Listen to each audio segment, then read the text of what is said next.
Hey, what's up guys? So today we're going to be reviewing Forgotten Realms POI Expansion. So what is this mod? This mod is it's a paid mod. It costs 500 credits within the creation store itself, and it offers 5 custom-made points of interest that are added into the procedural generation for you to find within the game.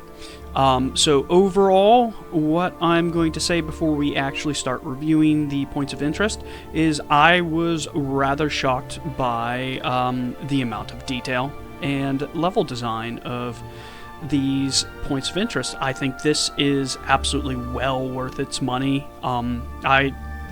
If I was going to give it a fair market price, I would say probably closer to around like $10 for this.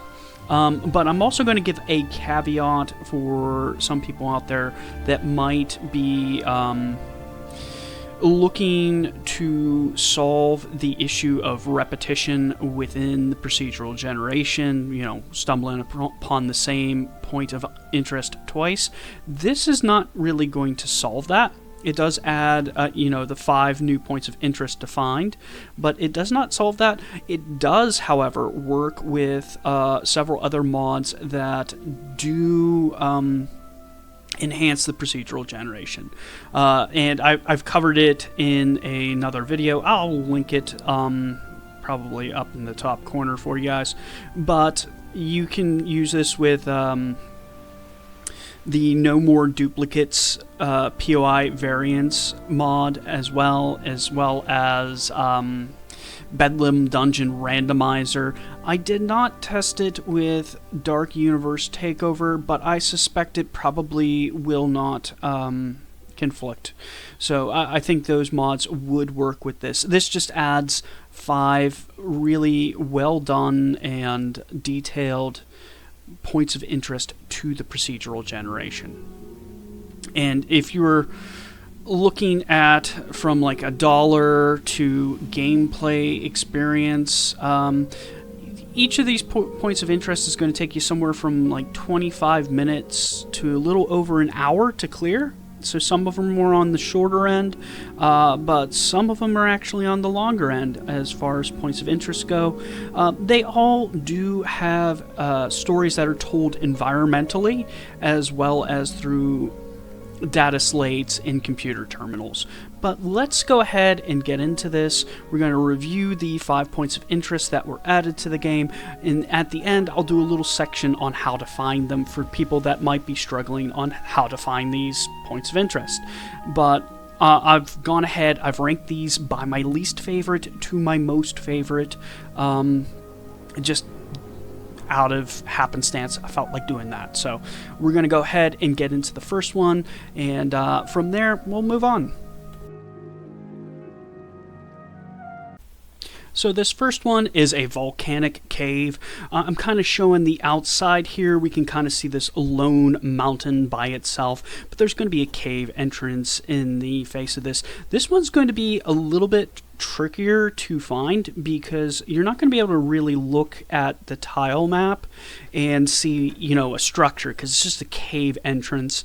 I'll include the little blurb in the end on like how to find it, but basically you're probably only going to be able to find this with your scanner and actually scanning the location. And it's got a unique name to it, a Volcanic Caverns, so there's no other volcanic caverns within the game itself, so pretty easy. Once you get the scanner location, you know what you found. But this point of interest is a rather interesting one, to say the least. It's an internal cell, so there is going to be that loading screen, but it's a little bit larger on the inside compared to some of the other points of interest that are added. They're not all interior cells. In fact, only 2 of the 5 actually have an interior cell. The rest of them are all exterior points of interest. But once we do get in here, we're going to go ahead and take a look at the the actual point of interest itself, which does feature, a cave system, a volcanic cave system, and you're going to slowly go deeper and deeper into this cave system until you start to get to, pools of lava and stuff. One thing I would say that I found a little bit off-putting about this point of interest, it's very maze-like, and I happened to get lost in it for a good 10 minutes before I was able to find my way out. But other than that, it's got really good gameplay, rather large, openness, cavernous areas where gunplay does take place. So this will keep you entertained for probably the better part of a half hour. I think it took me a half hour to clear this out and then get out of here. I did not search this one too well, so I kind of went in, killed all the enemies, looted all the loot, and then got the heck out.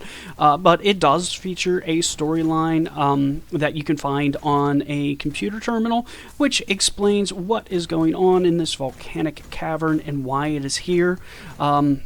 But beyond that, tons of fun with this one. If I was going to have to place it in the caves within Starfield, I would say this is the best cave point of interest in the game, with the exception of, I think it's Mist Haze Cavern in the Shattered Space DLC. That one's the only one I can think of that's better than this. I had an absolute ton of fun playing through this one, tons of enemies, and it's a rather difficult and challenging fight. The one drawback is going to be there's not a lot of identifying features, and the cave system itself is rather complex, so those two things in tandem and make it easy for people to get lost inside. I was lost for probably a good 10 minutes before I turned on the quest tracker to help myself find the exit, but very enjoyable experience going through these caves. Like I said, it's better than any cave system in the base game. The only exception to that is going to be the Shattered Space DLC does have a cave that I think is a little bit better, and mainly the only reason I think it's a little bit better is I think that cave system's a little bit more artistic, and the storyline's a little bit, it's a lot more storyline driven than this. This does provide explanations of what's going on in the cave, and a lot of interesting fun combat. As well, you do get these kind of openness, cavernous areas, which are very interesting and fun to look at. So I know you'll probably enjoy this. I definitely enjoyed it, and just saying, this is basically, in my opinion, it's the worst of the 5 points of interest, and I still thought this was very good. I would probably rate this one an 8 out of 10. Minor thing for getting lost inside here. It felt a little bit claustrophobic at times, but beyond that, very solid point of interest, a lot of fun, and really did enjoy it. But let's move on to the next one. This next point of interest is going to be the underground research bunker. This is a very fun one in my opinion. I really enjoyed this one. It offers a lot of close-up encounters, but as we can see here, when we were first getting in here, we are already getting some environmental storytelling with the dead body on the ground. Looks to be a scientist, blood spattered on the walls, so very nicely done. We also got some graffiti going on in the walls, so we can tell hey, this was taken over hostily by enemies. The one thing I will say, the above ground presence is not too much, so there's not a whole lot in the above ground, but that's perfectly fine. This is supposed to be a hidden secret bunker, and it makes sense that there wouldn't be too much.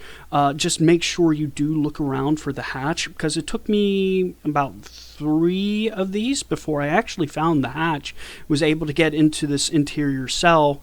I was rather disappointed at first, but once I found the hatch, Coming down here, there is tons of bad guys. There's a lot of really great close quarter fighting. There's also a storyline that kind of explains this bunker itself and what's going on here. And as we saw, it's told environmentally, but it's also told with text.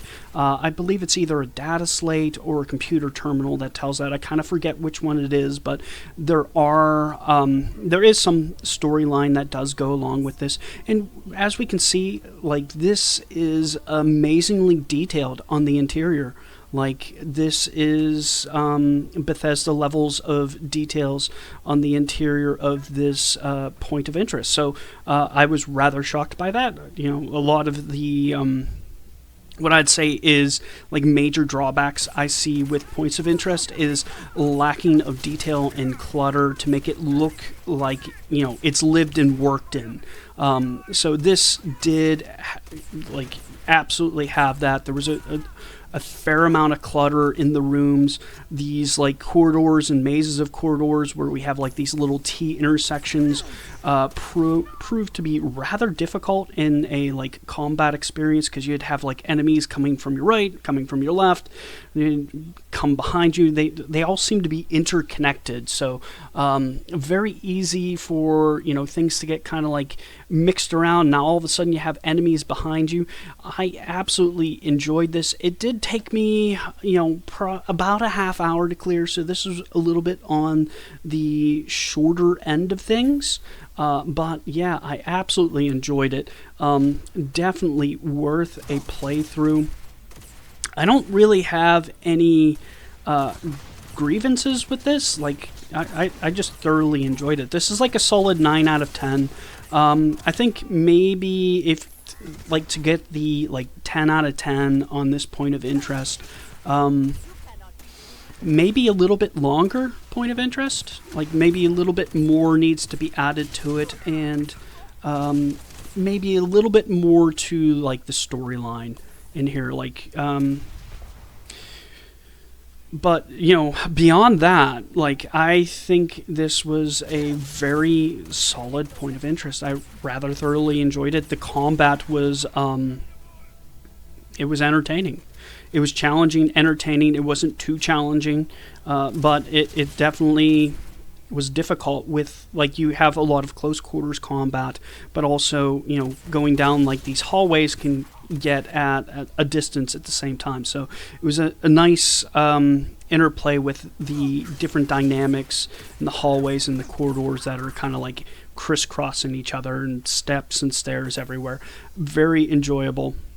Had tons of fun with it. But let's go ahead and move on to the next point of interest. This next point of interest is probably the smallest of all of them, but it wasn't the quickest cleared. This is the pumping station. Now, this one I did find to be a lot of fun. It was very intricate in its design.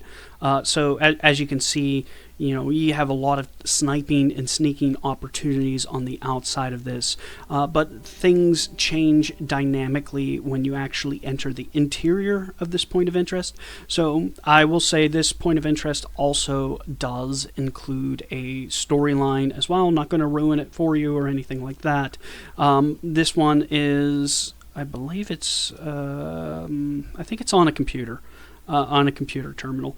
But yeah, this offers really great kind of like stealth while you're approaching the point of interest, and then when we do actually get into the inside of the this point of interest, which is, it's an entirely exterior point of interest, so you don't really need to worry too much about loading screens or anything, or at all. You're not going to have any loading screens. It's a completely external point of interest, but this point of interest does have a very intricate design, and what I mean by that is, even though it's rather small, there's several different ways you can approach this point of interest, with doors kind of to the exterior of the point of interest on all sides.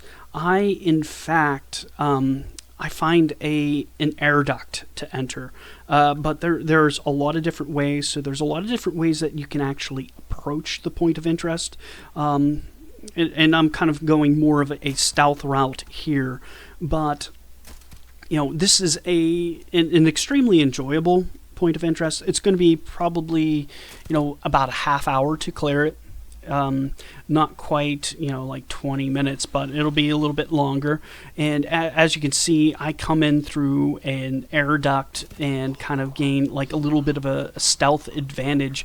But surprise to me, there's actually a fair amount of enemies within this point of interest. So it's kind of hard to keep that stealth advantage. As you can see, all the little red dots are kind of like all around me. And we're not going to be able to maintain that like stealth advantage as we clear this. So I was fully able to clear the exterior of the point of interest without really alerting too many people.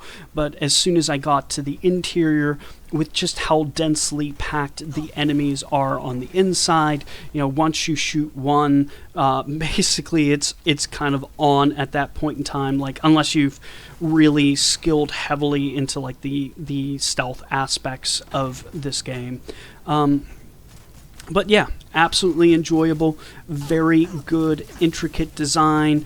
Everything's extremely detailed. There's lots of clutter about. We do have a storyline that does explain it. This, and not to mention, there's also lots of explodables around, so you can interact with the environment very well here and use that to your advantage, or have it used against you, whichever one happens first, kind of deal. But yeah, I rather thoroughly enjoyed this. This would easily be like a 9 out of 10. To kind of like get that 10 out of 10, I think it would probably need a little bit more of an in-depth storyline, but extremely enjoyable, well worth the money. Let's go ahead and move on to the next point of interest, though.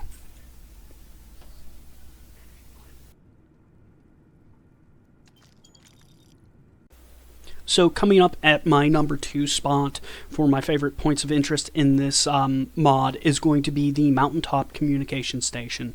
This one, I guess the first reason I can mention that I like it is I like the aesthetic look of it.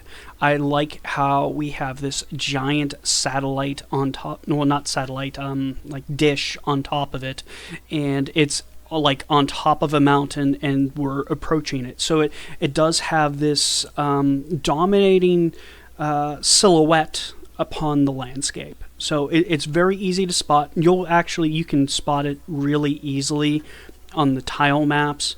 And I'll give you a real quick clue on how to find this one.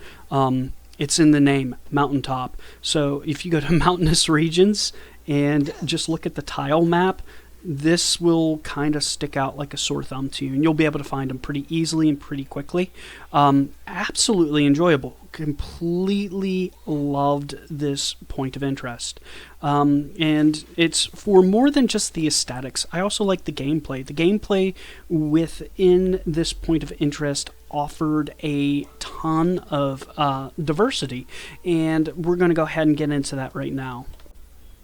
So getting into the gameplay here, this Mountaintop communication station, it features like a lot of kind of like skywalks, like these little walkways that are kind of like floating above the mountaintop. And this, in my opinion, would offer some absolutely great gunplay and a lot of replay value, especially as you get used to the layout and design of it and feel more comfortable using your boost pack to kind of jump from catwalk to catwalk. It'd be absolutely amazing. But we're going to come up here and we're going to see the only defect I saw in this whole entire mod right here. The guy's flying away. He's defying gravity. So I actually saw this same defect occur twice on this point of interest and another one. On like a scale of like disastrous defect, this is kind of more of a it made me laugh. But let's move on to the interior, because I think that's a really minor defect. I'm not going to worry about it too much. Especially like when it was happening, I was chuckling. But the interior of this point of interest, like we can just look at it. There's windows everywhere, so we can see this beautiful mountaintop location. There's tons of details, and then look at like the layout. We have like this two-tiered layout where we have kind of like a balcony up top, and then below we have like all these rows of like cubicles and stuff, kind of breaking up lines of sight. And this just makes for just really fun gunplay, because we have enemies coming at us. There's lines of sight being broken up by like these office cubicle walls. We have the little platform above us as well with enemies on it, and this just makes for very interesting and dynamic gunplay, like in the interior.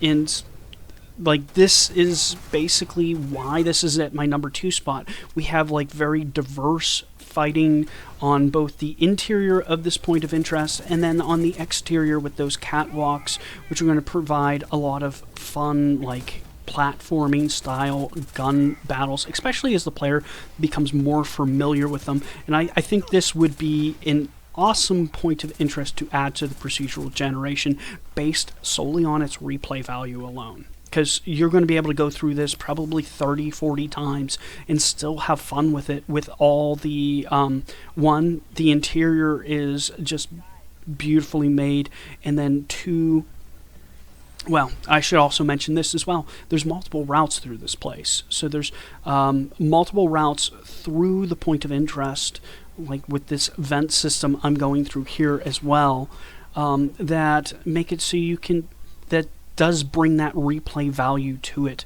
There's multiple ways you can approach it. We have a lot of fun stuff going on with the catwalks. The interiors are extremely well designed.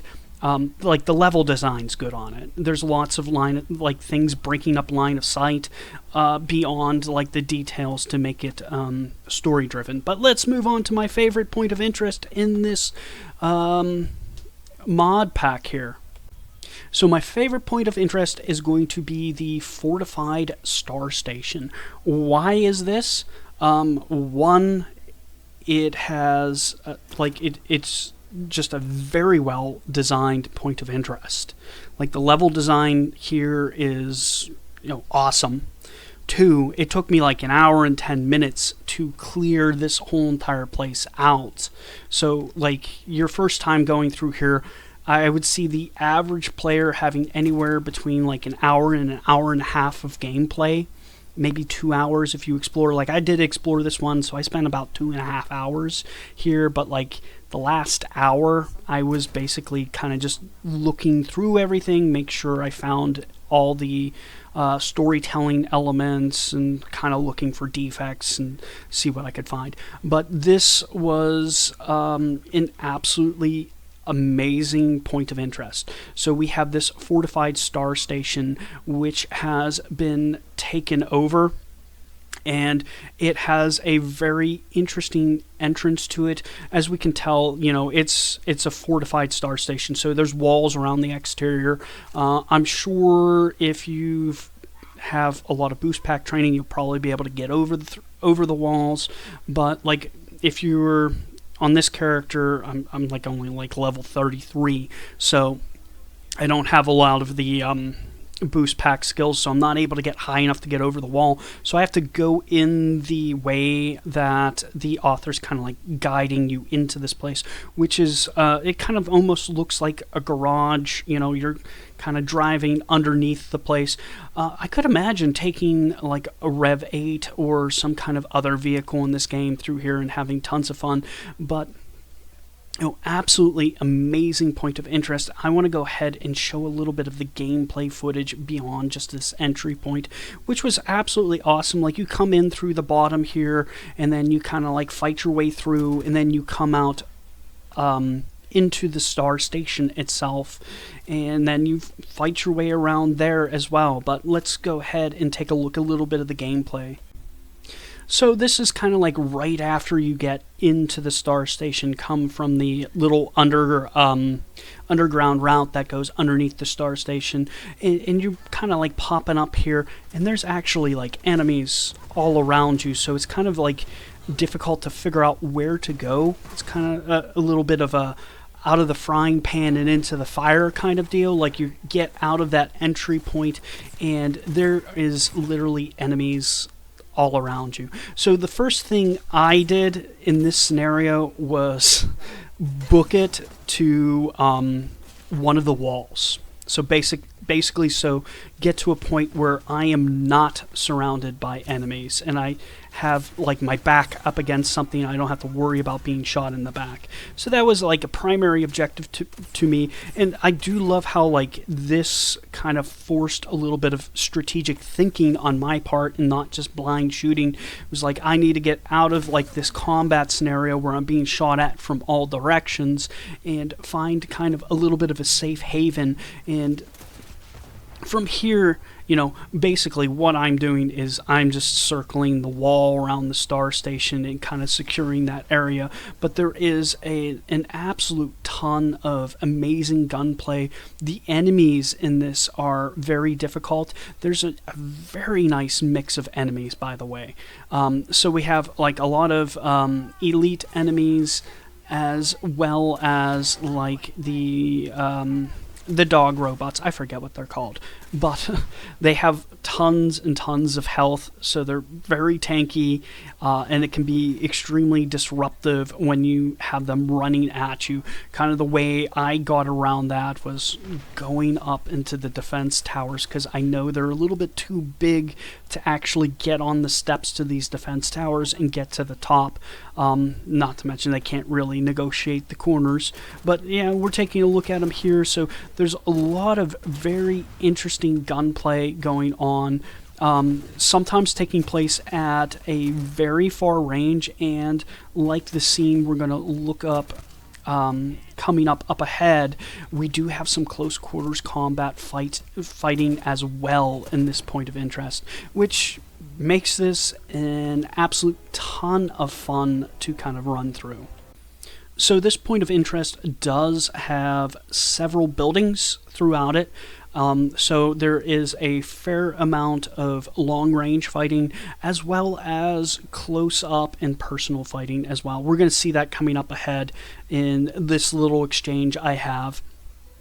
But this does bring a very good balance to this point of interest, where we have a nice balance of long-range fighting as well as this up-close and personal fighting with the several buildings. We have the sniper towers going on everywhere, and as I'm sure everyone can kind of notice and see, you know, this is a rather large point of interest. It's completely an exterior point of interest, so there's not going to be any loading screens, and it is immensely detailed. There are tons of details all around.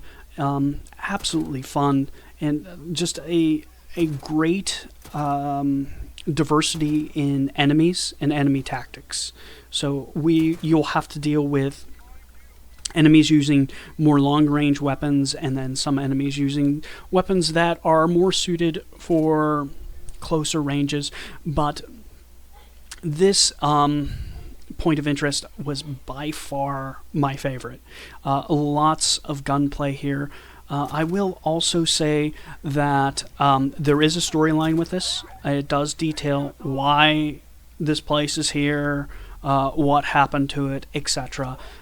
This point of interest, I would say it is got to be like a 9.5 out of 10 for me. I think the only thing to improve it would probably be like a little bit better hooks with the storytelling, like something to kind of like perk your interest. I don't know exactly how that would happen, but I'm glad that there is a storyline in here, because, you know, a lot of the points of interest I've been reviewing on this channel, or mods that do points of interest, not many of them have storylines added to them. So I'm glad that there's something here that does tell the story of this place, and it explains why it's here to make it make sense. One of the other things that I guess I'm just going to move into the general mod at this point in time. So what I am going to rate this mod, based off of, I would give this about a 9 out of 10. But if I include the pricing, I'm going to give it a 10 out of 10. Why am I giving it a 10 out of 10? Because I think it's a $10 value at $5. It's that simple. It's very well detailed. I saw one defect. The defect made me laugh. It didn't make me cry. So, like, if the mod author never fixed that defect of the enemy flying away, and it happens to me every single time I go there, I would actually probably be happy with that. So, no need to, like, stop the presses and fix a defect or anything. It made me laugh. It's funny. But this mod, in my opinion, based on the amount of hours I played it, is well worth the price. I probably, in total, trying to find these points of interest, playing through them, it was like probably 20 hours of gameplay. Now, one thing I will say, finding these points of interest is rather difficult. But this mod, it is positively worth your money. One stipulation I'm going to say is it's not going to fix the procedural generation. That's not the objective here. The objective is just to add you a couple points of interest to have fun and explore and give you something to do. Does it dilute the pool of points of interest a little bit to make it a little bit less common to run across duplicates? Yes, slightly, like 4%, something like that. It's really minor. But yeah, it does kind of contribute to making it less common to find a duplicate point of interest. But beyond that, I would highly recommend this, just for the price point, the level of detail, the fact that there's storylines in there, the level design itself is excellent, and the gameplay is excellent. Like, it's excellent on all fronts. Like, nothing sticks out like a sore thumb. If this was in here and I was playing the game and you didn't tell me it was a mod, I would have thought Bethesda made it. So, that said, should take that into consideration. All these points of interest, they fit in the game. They don't conflict with anything. It looks very much in the artistic style of Bethesda. It doesn't clash with anything. Highly recommend it. I guess from here, we'll get into how to find these. So, we'll start with the easiest one. The easiest one is going to be the underground bunker. You can find that just about anywhere. I believe any breathable atmosphere has the possibility for it. If you land a lot, you'll find it. Just, open up your scanner, scan the locations, you'll find it. It has kind of a unique icon when you scan it. It's the ship landing icon after you scan it. It has the little structure icon before you scan it. But it'll stick out like a sore thumb. Next up, the volcano. So this, I believe, one, it has to be a breathable atmosphere. And two, it has to be in a volcanic region to find that. So what did I do? I think I went to Archimedes 4, which I believe the whole entire planet's volcanic, and I just spam landed until I was able to see it with my scanner nearby. That one you're probably not going to be able to find by looking at the tile map, because it's just it looks like a mountain. It's going to blend in with the landscape. The next one being, which one is that? That's the pumping station. So where did I find that? I found that. So I believe that needs to have a breathable atmosphere, and then also be on a planet that is inhabited, so where you can actually find structures and stuff. So that one should be very common. I found it in the hills region, to be honest, so it was pretty easy to find. Wasn't too bad. Beyond that, I don't think there's much more else to say. Breathable atmosphere. I found it in the hills region, and also an inhabitable planet, like it has humans on it. Not like a major city, but like you can find like civilian outposts and junk like that.